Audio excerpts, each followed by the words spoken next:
સાચું કહેજો, છેલ્લે તમે ધૂળમાં પગ ક્યારે રગડોળ્યા હતા? છેલ્લે ક્યારે ગિલ્લી દંડાના રવાડે ચડીને માના હાથનો માર ખાધો હતો? આજ તો બધાયના હાથમાં 5-5 લાખનો મોબાઈલ આવી ગયા છે, પણ એ મોબાઈલમાં આખું ગામ ને આખું જગત છે. છતાંય પહેલાં જેવો આનંદ ક્યાંય નથી જડતો. પહેલાં આપણી પાસે રમકડા ન હતા, પણ આખું પાદર આપણું હતું.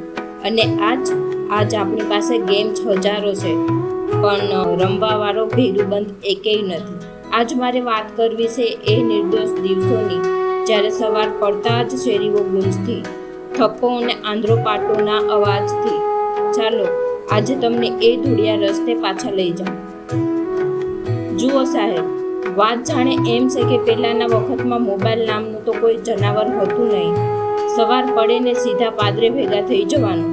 ઉનાળાના બપોરે જ્યારે સૂરજ માથે તપતો હોય ત્યારે ઘરમાં સૂવાને બદલે આપણે તો વડલાની વડવાઈએ લટકતા હોઈએ. એ વખતે નેટવર્ક નહોતું પકડાતું, પણ ભેરુબંધુનું દિલ એકબીજા સાથે એવું કનેક્ટેડ હતું કે એક જણાને વાગે ને તો આખી ટોળી ભેગી થઈ જતી. આજકાલના છોકરાઓને તો ધૂળ લાગે તો એલર્જી થઈ જાય છે, પણ આપણને યાદ છે એ ધૂળમાં જ આપણે મહેલ બનાવતા અને એમાં જ આખું બાળપણ વીતી ગયું. પહેલાંની રમતોમાં હાર જીત કરતાંય વધારે તો સાથ હતો. કોઈની પાસે બેટ ન હોય તો લાકડાના પાટિયાથી ક્રિકેટ રમી લેતા, પણ મોઢા પરનું સ્મિત ક્યારેય ઓછું ન હતું. સાહેબ, આજની પેઢીને ગિલ્લી દંડો બતાવો ને તો એને એમ લાગે કે આ કંઈક લાકડાનો કચરો છે, પણ એને ક્યાં ખબર છે કે એ ગિલ્લીના એક ફટકે જે આનંદ આવતો ને એવો આનંદ તો આજની પબજીના ચિકન ડિનરમાંય નથી આવતો. બપોરનો ટાણો હોય, સીમમાં સન્નાટો હોય ને આપણે 5-7 જણા ભેગા થઈને ગિલ્લી દંડો રમવા માંડીએ. એમાંય જો એકાદાના હાથમાં હારો સીસમનો કે બાવળનો દંડો આવી ગયો હોય તો એ ગામનો રાજા. ગિલ્લી હવામાં ઉછળે ને જેવો તટાક દઈને અવાજ આવે ત્યાં તો આખી ટોળી જોતી રહી જાય કે ગિલ્લી ક્યાં પડી હશે. અને જો ગિલ્લી શેક પેલા ખેતરના શેડે જઈને પડે ને તો સામેવાળો હાફી જાય, પણ દાવ લેવામાં એને જે મજા આવતી એ આજ 7 સમંદર પારથી વિડીયો કોલ કરવાથી નહીં આવતી. પછી વાત આવે લખોટીઓની. ખીચામાં લખોટીઓનો ખકડાટ થતો હોય એટલે જાણે દુનિયાની બધી જાગીર આપણી પાસે હોય એવું લાગે. જમીનમાં નાનકડું ખાડો ગાડીને જે નિશાન તાકતા ને એ એકાગ્રતા તો અત્યારે મોટા ભણેલા ગણેલા લોકોમાંય નથી જોવા મળતી. એ વખતે આંગળીઓ ધૂળવાળી થતી, નખમાં મેલ ભરાતો, પણ દિલ એકદમ ચોખ્ખા કાચ જેવા હતા. ને પેલો ભમરડો, એની જનોઈ વીંટવવામાં જે કળા હતી ને એ આજની એન્જિનિયરિંગ કરતાંય અઘરી હતી. સાહેબ, ભમરડો હથેળીમાં લઈને ગુંજતો હોય ત્યારે એમ લાગતું કે જાણે આખી દુનિયા આપણી હથેળીમાં ફરે છે. અત્યારે તો છોકરાઓના હાથમાં મોબાઈલ છે, આંગળીઓ ખાલી સ્ક્રીન ઉપર ઘસાય છે, પણ પહેલાં તો ભમરડાના ચચરાટ લોહીમાં દોડતા હતા. આજકાલ ફેસબુકમાં 5-5 હજાર મિત્રો હોય છે, પણ જો રાતે માંદા પડીએ ને તો પાણી પાવાવાળો એકય નથી હોતો. અને પહેલાં તો શેરીમાં એક હુડુડુનો અવાજ થાય ત્યાં તો અડધું ગામ ભેગું થઈ જતું.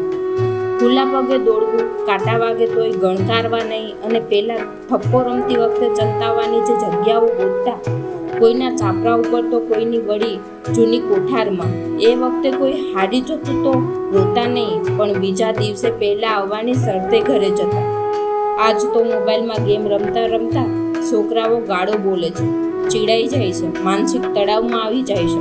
પણ પહેલાં તળાવ જેવો શબ્દ જ ન હતો, કારણ કે આપણી પાસે ભેરુબંધો હતા, ફોલોઅર્સ નહીં.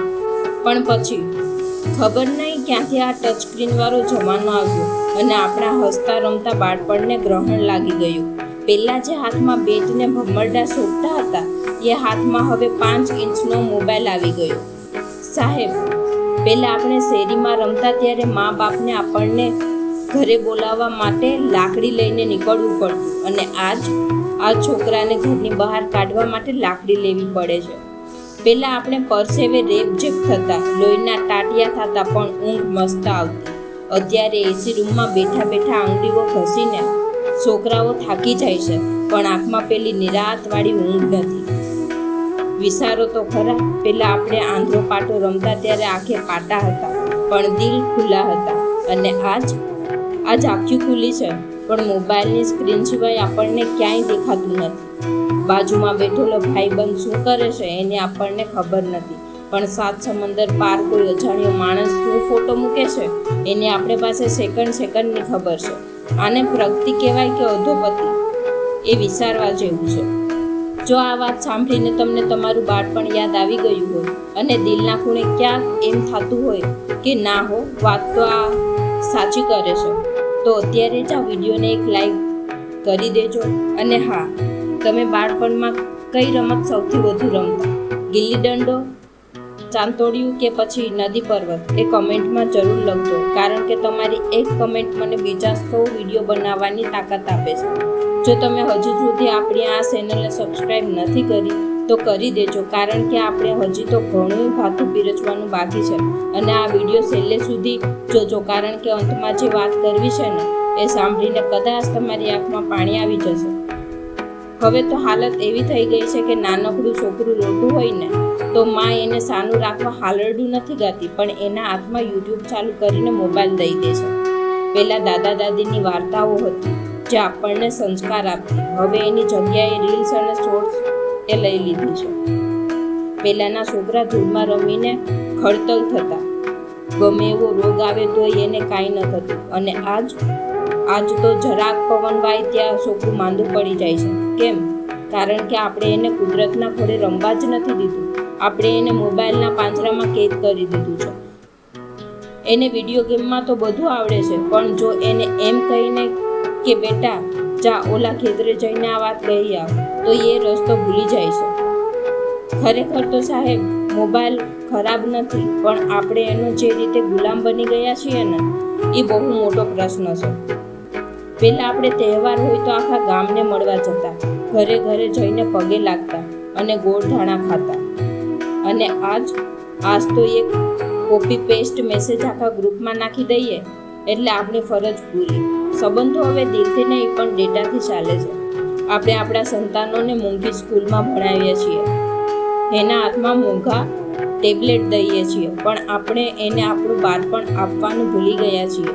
એને એ નથી ખબર કે વરસાદના પહેલાં ચાટા પડે ત્યારે માટીની જે સુગંધ આવે ને એ દુનિયાનો કોઈ પરફ્યુમમાં નથી હોતી. એને એ નથી ખબર કે ખુલ્લા પગે ઘાસમાં ચાલવાથી જે શાંતિ મળે ને એ કોઈ ગેમિંગ ચેર પર બેસવાથી નથી મળતી.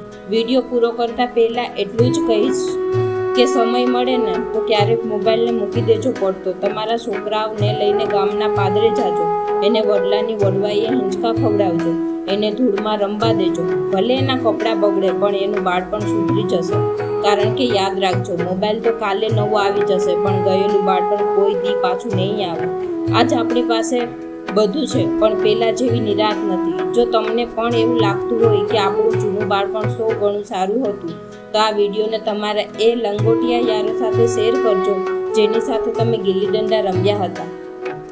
એને પણ યાદ અપાવો કે આપણે કેવા રાજા હતા. જતાં ચેનલને સબસ્ક્રાઈબ કરવાનું ભૂલતા નહીં, જેથી આવા જ હૃદયસ્પર્શી વિડીયો આપણે લાવતા રહીએ. ફરી મળીશું નવા વિડીયો સાથે. ત્યાં સુધી રામ રામ, જય શ્રી કૃષ્ણ.